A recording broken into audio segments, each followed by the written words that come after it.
Okay, our next speaker here is Ryan Sherstobitoff with Panda Security on stopping malware. I'll hand it over to Ryan.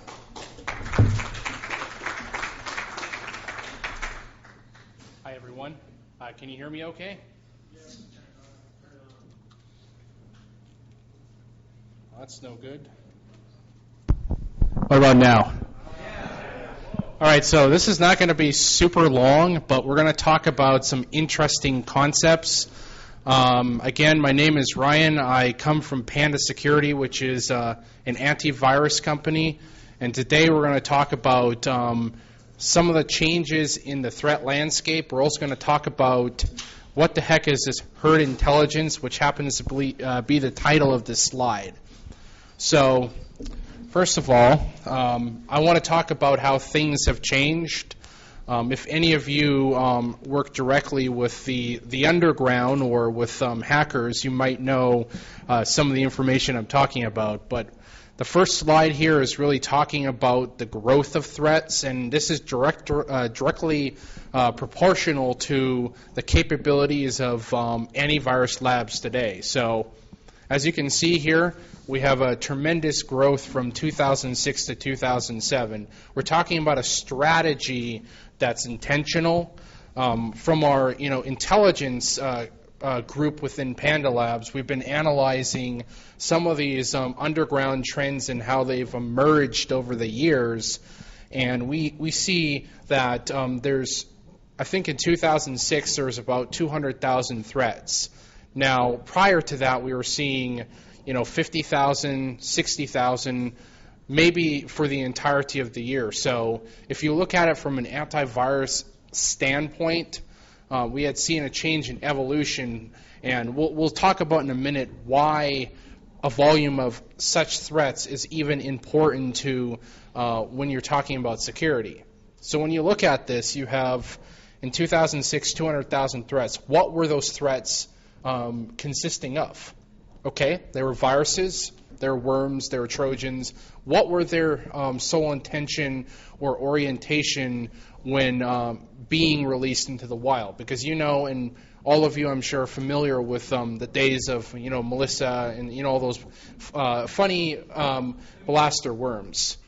So those were all in the past, but I'm sure because everybody's reading the news these days, it's all economical, it's all hacking for profit. So this is a little bit about the underground, because we actually had produced a secret FBI briefing document that talked about Russian mafia becoming quite involved in the hacker and malicious code ring. So if you look at it, we've been analyzing several different groups. Now, back in 2006, it's emerging into 2007, there's a team called Infected. They had created, I think they were one of the first groups to create, a serious economical damage to the financial community. There's a Trojan, it was called NetHill Limbo or something like that. It was half botnet, and it was half sort of like, banker Trojan. What they were using for techniques were complex HTML injection before it was keyloggers, right? And again, we'll go back to the slide because I'm kind of going off track, but I want everybody to understand the techniques that they're using now, which are directly proportional to economic fraud. So before they would capture people's passwords with keyloggers, the banks came up with anti-key logging technology, Well, that worked quite effectively, but now what they're doing is, I guess you could say, man in the browser or ghost in the browser attack. They're inserting a BHO, which is injecting fields into a person's bank login process, which an uneducated user would not know. So that you get like a username, password, and all of a sudden it's asking for a social security number or it's asking for a PIN. So the common, mother, grandmother, even my dad wouldn't even really know what that is. They say, oh, okay, I need to put this in. It's extra security. But unfortunately, a hacker group is obtaining that. But it's actually a serious threat where we have been having conversations with law enforcement. In fact, we had a conversation with the assistant director of the FBI, and his response was that they're becoming more clever.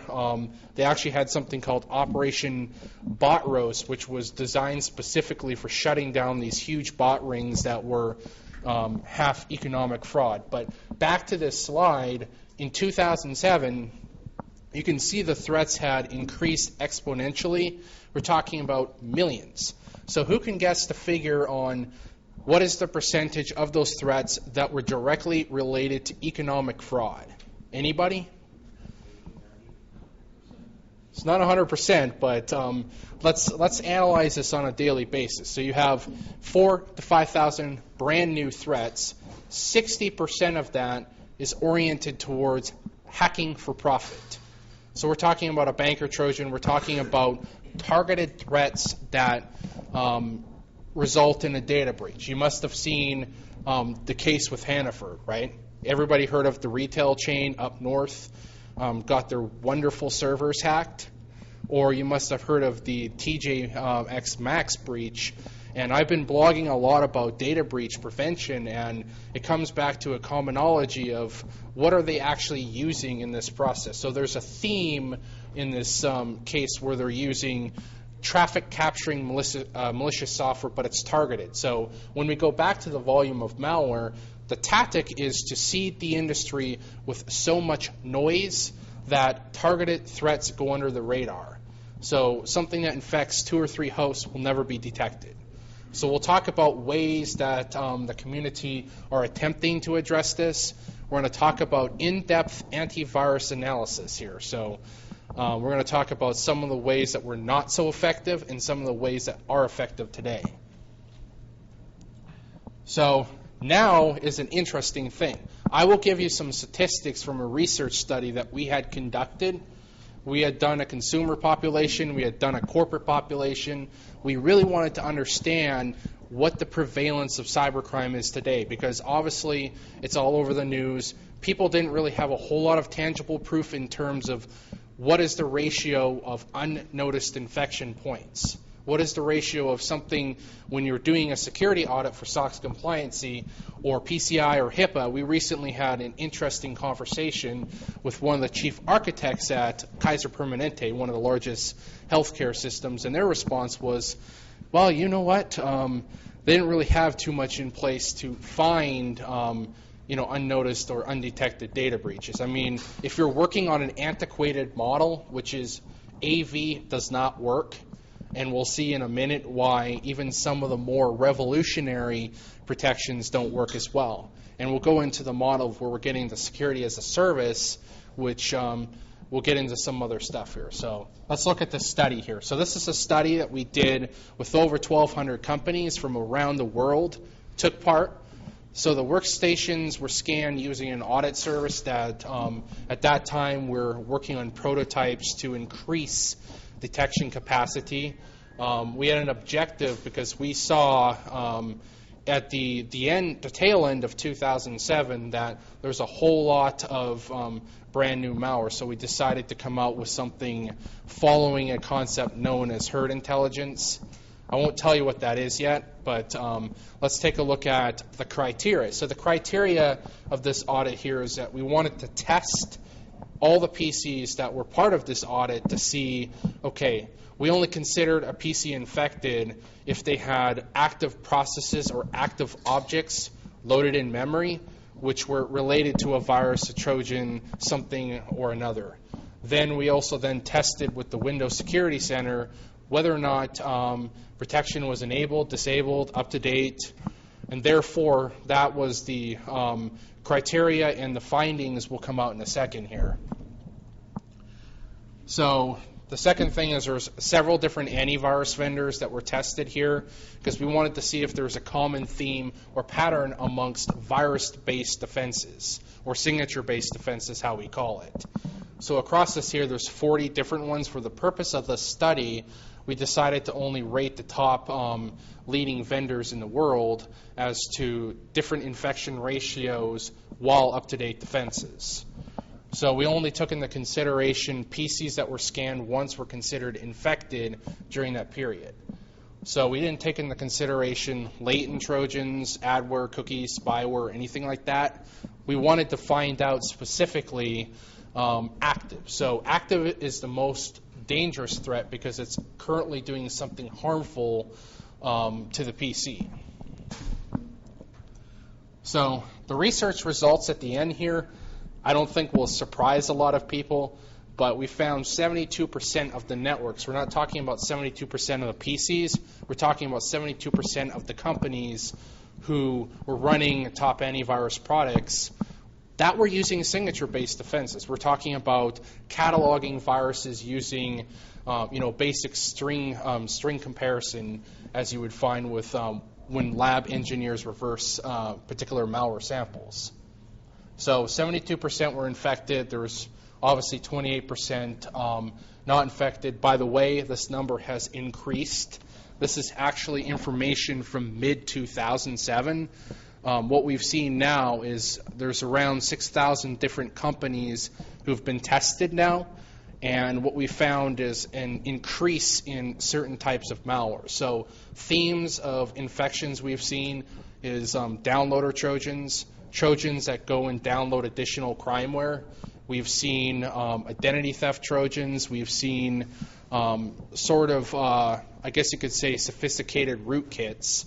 And what we've released on our research blog at research.pandasecurity.com, we have given some information about the prevalence of certain types of threats. There's a blog posting by a colleague in Spain talking about what are the most prevalent types of malware strains today affecting corporations. Actual infections found on actual customers. So this is kind of the evolution and trend, but it seems that the viruses of the old days have pretty much phased out. The propagation methods are no longer self-propagating. You don't see a whole lot of worms these days that are self-propagating in a large number. Yes, there is occasional worm infections here and there, but that's not the major news of the day. What we're finding here is that web is a common infection vector. We're talking about drive-by downloads. So you would go to a site, it's infected or laced. But here's the interesting thing.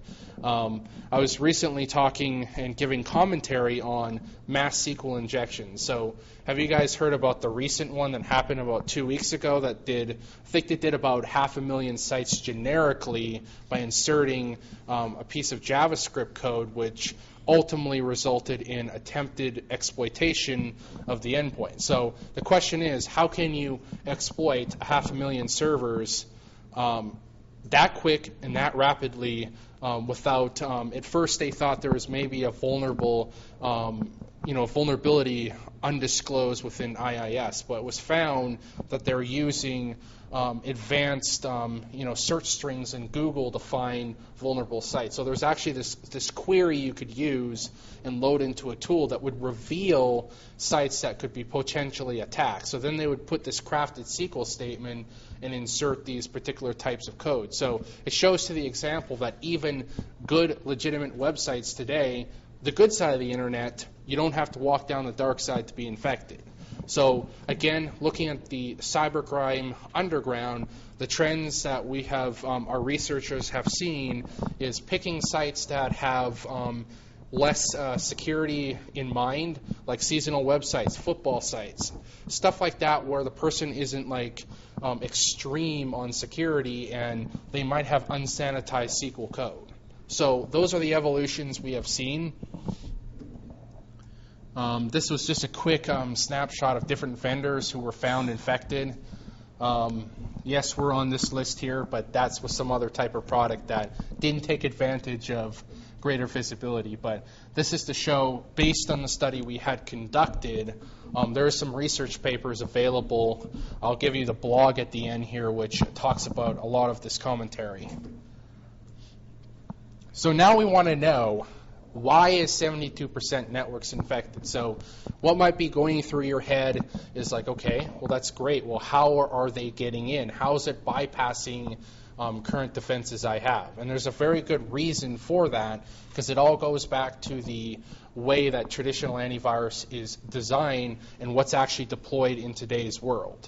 So who is familiar with host-based intrusion prevention? That's good. A lot of people are. So first of all, we want to look at how are the bad guys getting in. So this is a summarization of how they're actually getting in. So first of all, we have what is called silent epidemics. So that means this is silent and unnoticed. Before it was fame and notoriety, but if you want to be a cyber criminal, essentially you can go to an online forum and purchase Trojans that have a service level agreement attached to it. There's shopping carts, there's a whole business behind cybercrime that is actually fueling the economy today. So there may be a hyped recession with the United States, but actually there's a cybercrime underground where there's a lot of Trojans, worms, and all sorts of stuff being developed. So, for example, they're actually designing and selling auto phishing kits where it'll compromise a server for you, build a phishing site, and then start targeting people. So all of this stuff can be purchased. Next door neighbors, next door companies can pay $1,200 and become a cyber criminal. Because it's now financially motivated, everything pretty much is a strive towards profit. So they'll do anything to bypass current defenses. Firewalls, IPS, IDS, antivirus. And we'll see in a minute exactly how they are evading antivirus, because it all goes back to the flawed model where what Andrew Keith at Yankee Group, a leading firm, was talking about, that vendors need to plan for 10 times more the malware today because signature-based solutions are not effectively working. And I'll actually have a diagram that we describe it from really a top-down model. So to summarize this last thing here, the sophistication has changed. So targeted attacks. So we had this anti-fraud analysis service that found this thing back in 2007, which ultimately resulted in some 60-page document that was delivered to the FBI and Interpol. But it's really the volume of what they're creating and adapting to specific controls within the financial community. So it's no longer a generic piece of malware. It's really oriented towards that specific company. So if I wanted to break into, let's say, the whole Staples network, what would I do first? Well, the theorem behind the TJX Max breach was somebody did a web crack at a local wireless and somehow did a privilege escalation attack or elevation attack on some of the credit card processing servers. So most likely they're capable of exploiting a vulnerability. They may have not patched the systems well enough, but once getting on the network and exploiting the systems, they can then plant specifically designed malware that will intercept and capture traffic relating to the applications installed. So you're not really going to see too much about just some general keylogger or Trojan on the system. This other point here, quality control for testing against vendor signatures, is also fairly important in terms of the hacker's success. We see what they're doing is that they're loading all the engines, including online engines, and testing to ensure that before they resell their creation, it's bypassing signature defenses. The last thing here is virtual machine detection. They can obviously detect when they're inside a virtual machine, then take advantage of the architecture of a virtual machine. So we're seeing a lot of those. There's a good percentage, I would say 2 to 3% of malware we see on a monthly basis has some form of VM detection included. So let's take a look at the antivirus model here. This is basically a failing model. So we describe the traditional antivirus model as top-down. The reason for top-down is it describes the flow chart on what labs do. So if you ever wondered what it was like to be in an antivirus research lab at, let's say, a Symantec, McAfee, Trend, or even Panda Security, this is what is currently being used. The first step here is malware samples received. It goes into the lab. Then the next step here is to create a signature or a rule. Now, the problem with that is that they don't have automated procedures that are able to extract and create vaccinations on everything that comes in. Imagine if you do the math and you have manual manpower behind all of this, you get 4,000 threats per day, and let's say the common and average antivirus lab has maybe 200 engineers, you're getting around a 65 to 70% detection ratio based on the ability and manpower to process everything. So we're talking about vaccination, creation, extracting malware. There is some cases where they're starting to automate the procedures, but the part that we're saying here is that there's no way to correlate that information and make it intelligent enough to then deliver a vaccination at the end. So at the end here, we have the update service, which then distributes the updates to all the nodes. So looking at the weaknesses here, you have no global threat detection or intelligence. So yes, they do collect automatically samples from the wild. There is some degree of automation, but what do we do with this afterwards? How do we correlate information that happened in China versus what happened in the United States and use that effectively to produce a vaccination without humans trying to aggregate the knowledge? That's the weak point there. Some people might argue, well, yeah, antivirus labs have to have automation involved. Yes, they do. But what do they do with the information that all comes back in?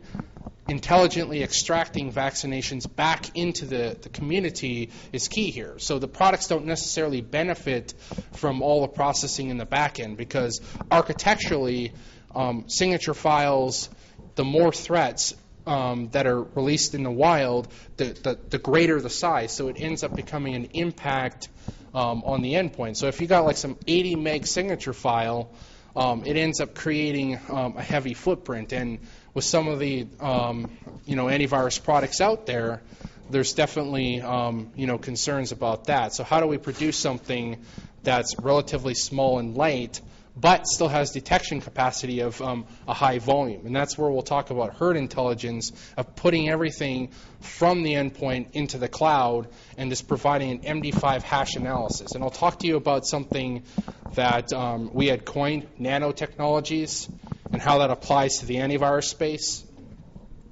So running down here is that back in the labs here, there isn't a whole high degree of proactive protection in here. So we're talking about, let's say 60% they can automate. But what about the really complicated rootkits and packers that keep on and constantly evolve? Imagine packers that are custom and you don't have the decryption routine for that. So how do you deal with that when you have no way of understanding or getting access to that? You ever heard of crimeware as a service? Anybody? Well, that's server-side polymorphism. We call this crimeware as a service. Instead of having polymorphism occur on the desktop, we're talking about malware servers that automatically do that. They give malware on demand.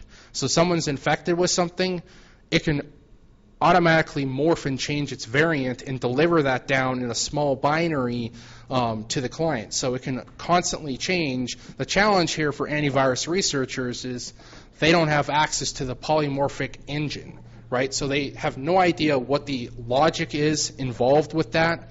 So, endpoint polymorphism or malware that is polymorphism, they use emulation. So emulation is the common technique that they use today to be able to detect and analyze a polymorphic virus. But if you're dealing with something where the offspring is coming from a server and it's all on an on-demand basis, it makes it a lot more difficult. So what we're embracing here is trying to educate companies that they need to take a holistic approach. We're talking about proactive security using HIPs to be able to detect the variance of the server-side polymorphism.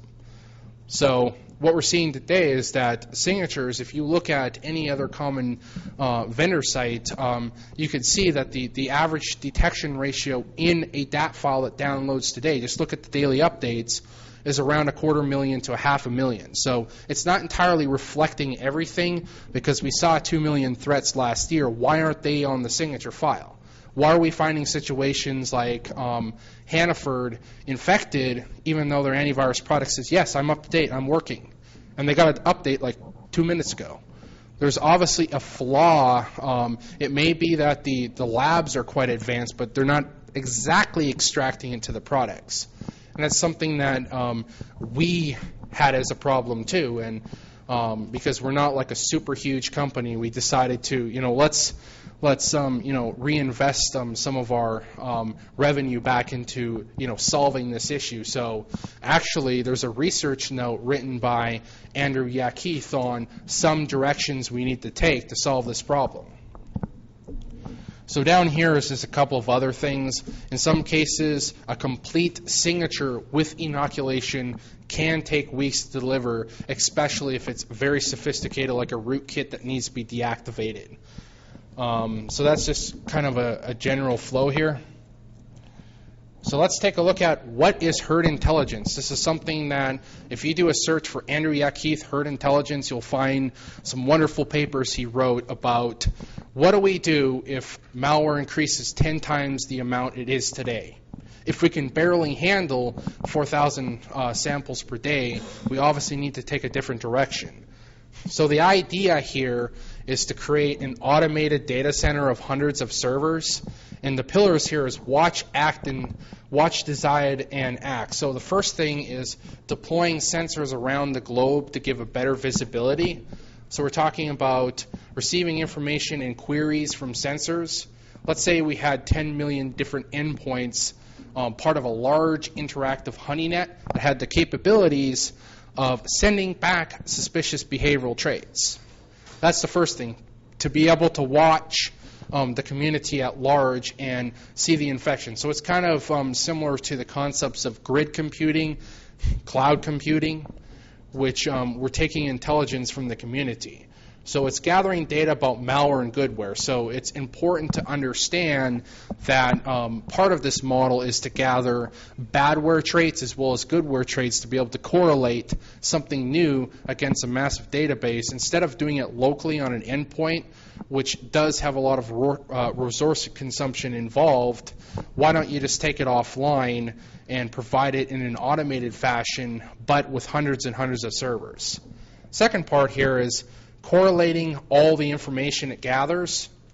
So that's important too. So here's a good analogy I give to press. They ask, okay, what does that mean? So what does it mean by correlating and aggregating information from the community?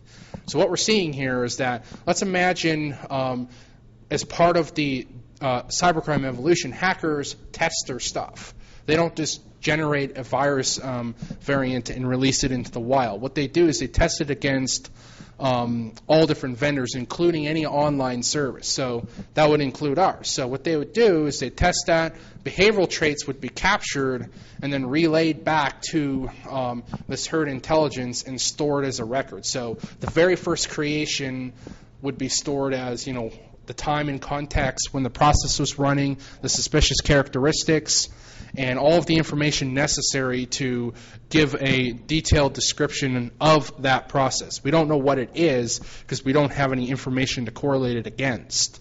So let's say he, a couple months later, decides to create a vaccination, not a vaccination, but creates a brand new variant of this, right? But it all is based on the original source code, which a lot of these malware creators use source code of other viruses. So what it then creates is a new behavioral trait, which is then sent back up to the cloud, right? So all of this stuff is stored historically.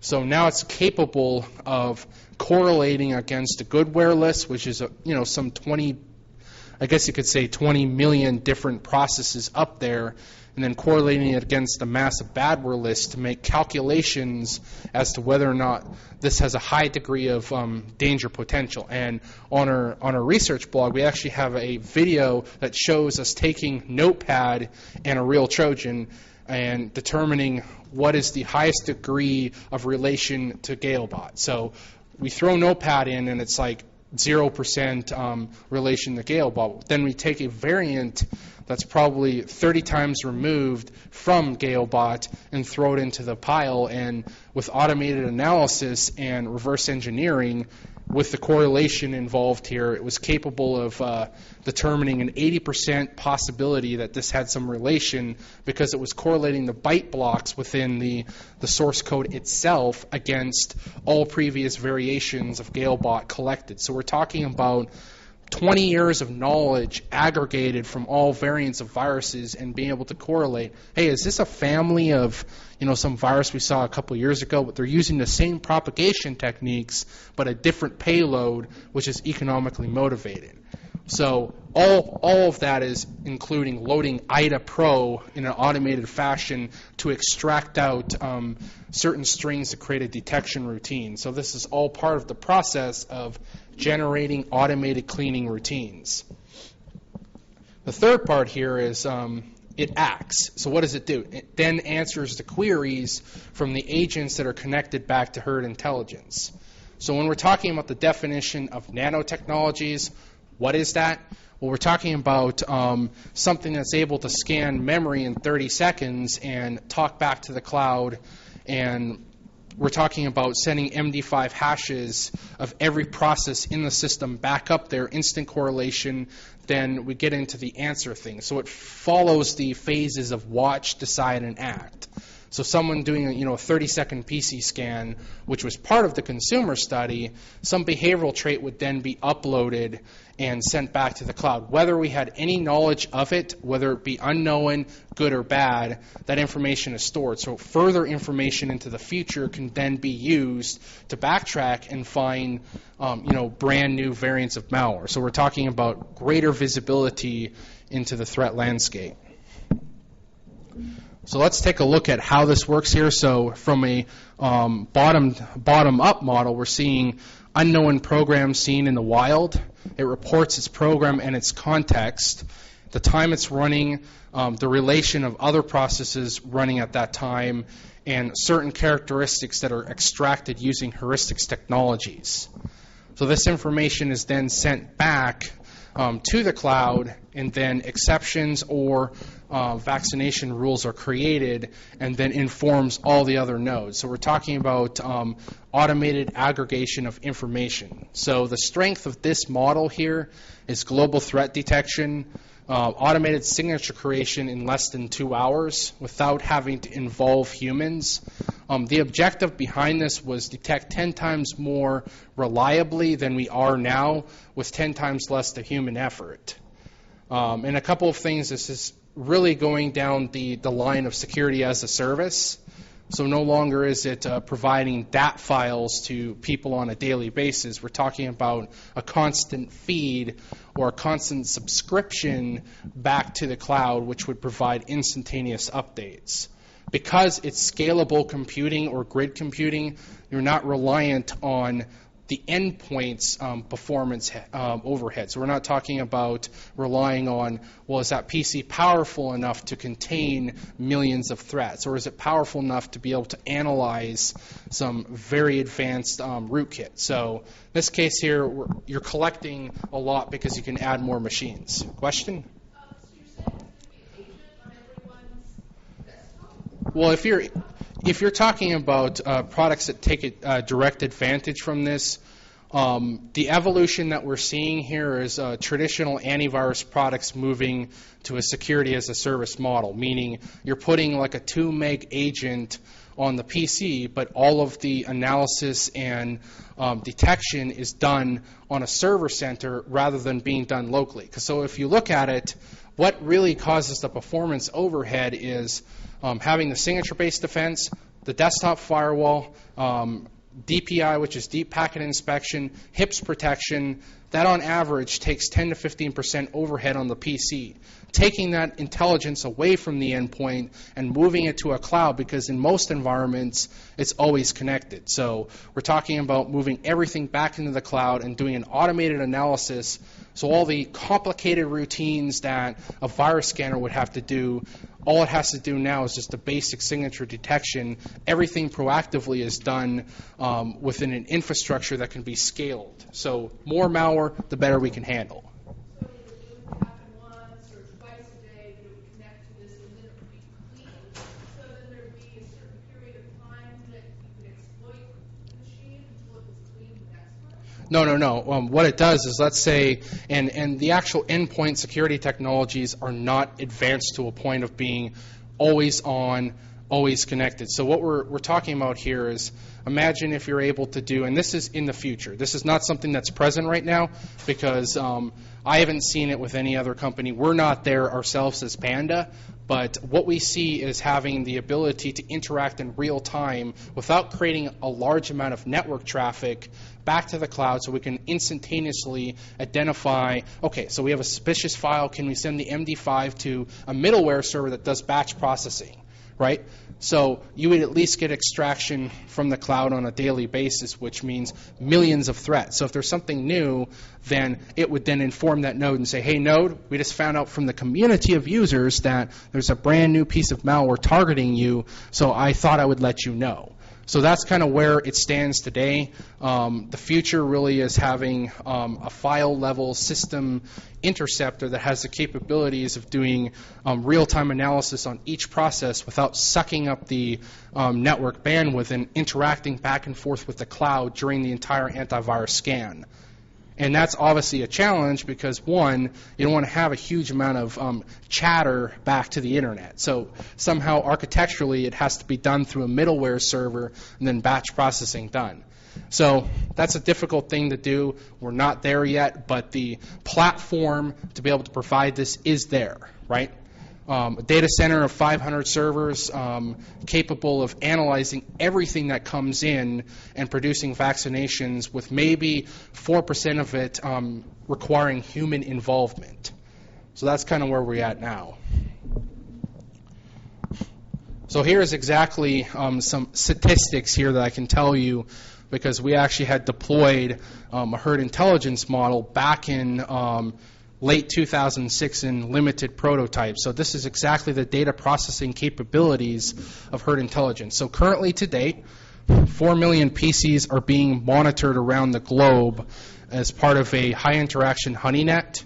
Over 11 million malware samples have been classified automatically. Over 100 million programs analyzed. That's badware, goodware. Over 340 million correlations performed. The key here is that doing the automated correlation, the advanced heuristics, the static unpacking, all of that you can't do in real time on a PC because that's a huge performance overhead. Because 95% of malware today is packed. 40% is custom, where it's not a commercially available packed routine. So we have to create generic unpacking routines, and trying to do that at the endpoint is difficult. Yeah. I haven't heard of that, but I'd like to hear about that. Yeah, so what was the question? Are you guys unaware of offensive computing Saffron utility, which is a generic unpacker? Yeah, I haven't heard of that, but I don't work directly with the research lab, so some of my colleagues are probably involved in generic unpacking, but we are developing generic unpacking routines. We always participate in various virus conferences. Our technical director at Panda Labs is always going in the community as well. Sorry, he was talking about a tool from offensive computing. I think it's called Saffron. It's basically talking about generic unpacking. So generic unpacking is definitely a challenge, and it's all about putting it efficiently into products. So if you do have a generic unpacking routine, it's definitely important to take into consideration. So just a quick last couple of stats here. How am I on the time?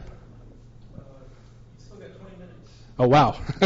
That's a lot of time left. So last couple of things here is over 340 million correlations performed, over 6 billion records in the database. So this is talking about the amount of malware that has been collected over the years, which is now in the database. So the last point here is these are the stats that I had received from Panda Labs from last year. 94.4% of all malware detected in 2007 comes from herd intelligence. So we're talking about that was what was automatically classified. obviously there was a percentage that had to be classified with human effort because some of them were quite complex, the server-side polymorphism, the rootkits, etc. So the last thing here is a new but necessary layer of defense.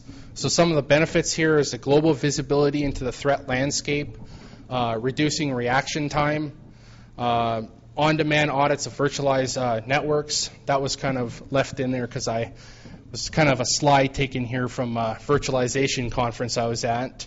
Locating unnoticed infection points that currently slip through the existing defenses. Real-time protection against targeted attacks. So if you're being able to detect malware on lesser PCs than currently with the manual process, it's a lot better. All right, well, that's all I have for you today. I know I gave a huge data dump here and a lot of information. And if you have any questions concerning stats or other clarification, I can get those from Panel Labs. I don't work directly on the technologies. I'm Chief Corporate Evangelist, obviously, but my email is ryans@us.panasecurity.com. The blog that I currently commit myself to is panasecurityus.wordpress.com. So we're talking about data breaches, and there's another blog, research.panasecurity.com, which contains cutting-edge information. The Panel Labs blog is panelabs.com. Thank you.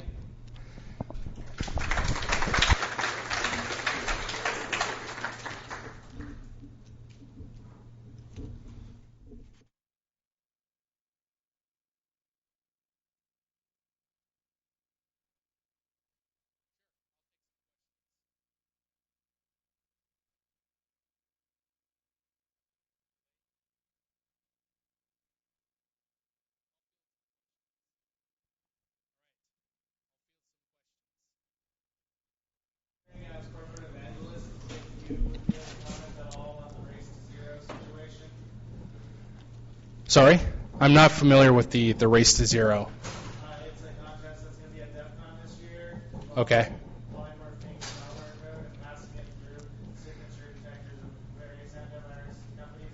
Based on your comment that, hey, we never get to look into how they're doing it, I would think that it would be a good thing, but a lot of antivirus companies, I'm pretty sure, but if you have a quote me on it, even someone from your company has coded that as a bad thing.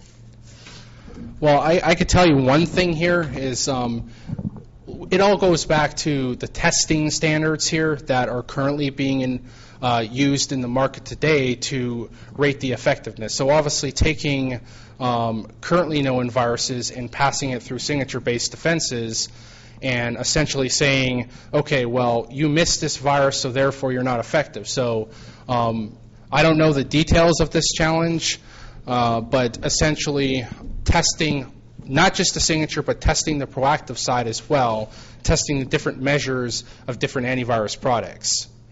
So not just signature basis, whether or not we can find this polymorphic virus with a signature.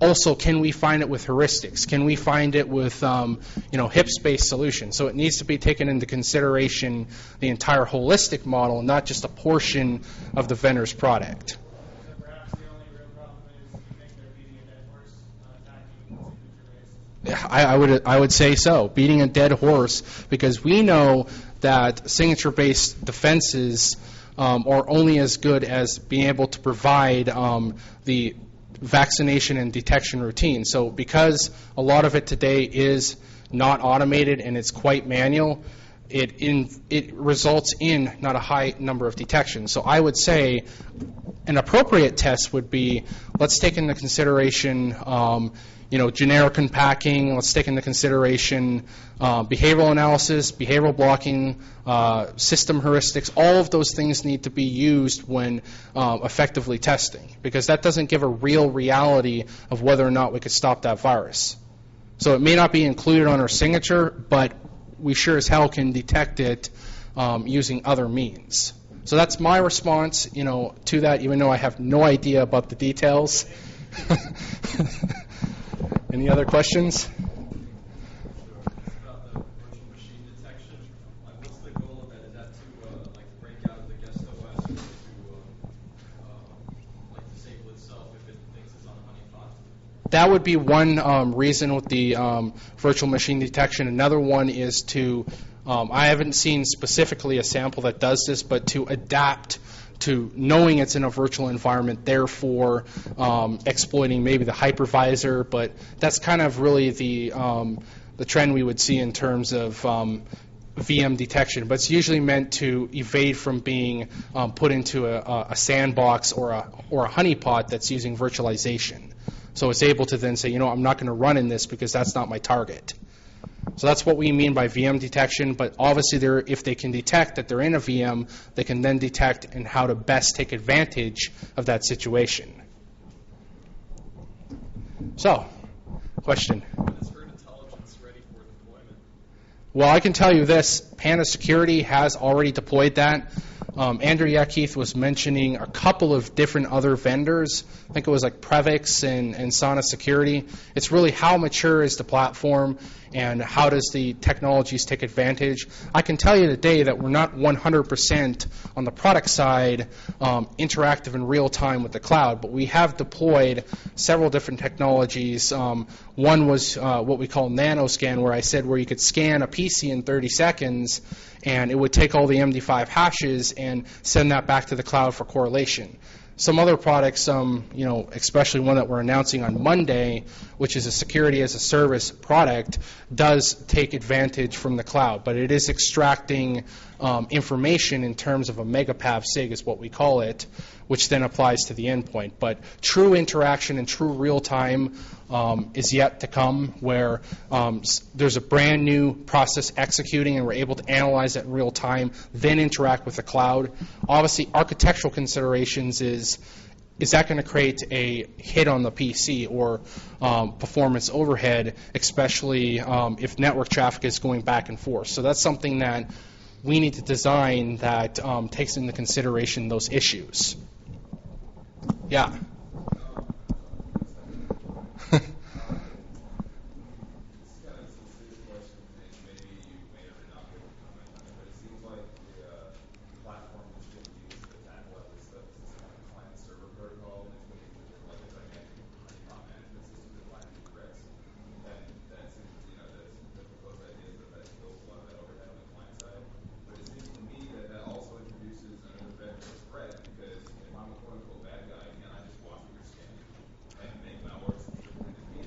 Right. I know, that's a good question.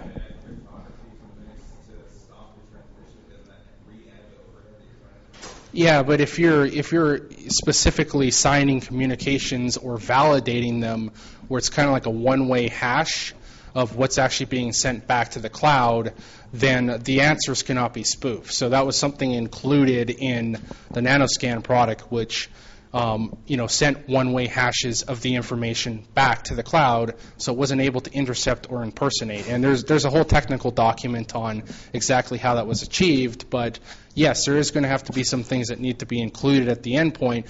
But guess what? If you're not doing antivirus scanning, DPI, or behavioral analysis, or all this other stuff, that's a minimal overhead. So if you're just solely focusing on ensuring that the data stream is encrypted with, let's say, SSL and one-way hashes, then it doesn't really, put a lot of overhead. But if you got all the other bloated technologies on there too, then yes, design considerations need to be implemented around that. Any other questions? I think I ran out of my time here. All right. I'll be around for the rest of the day if you have any other further questions about this. Thank you.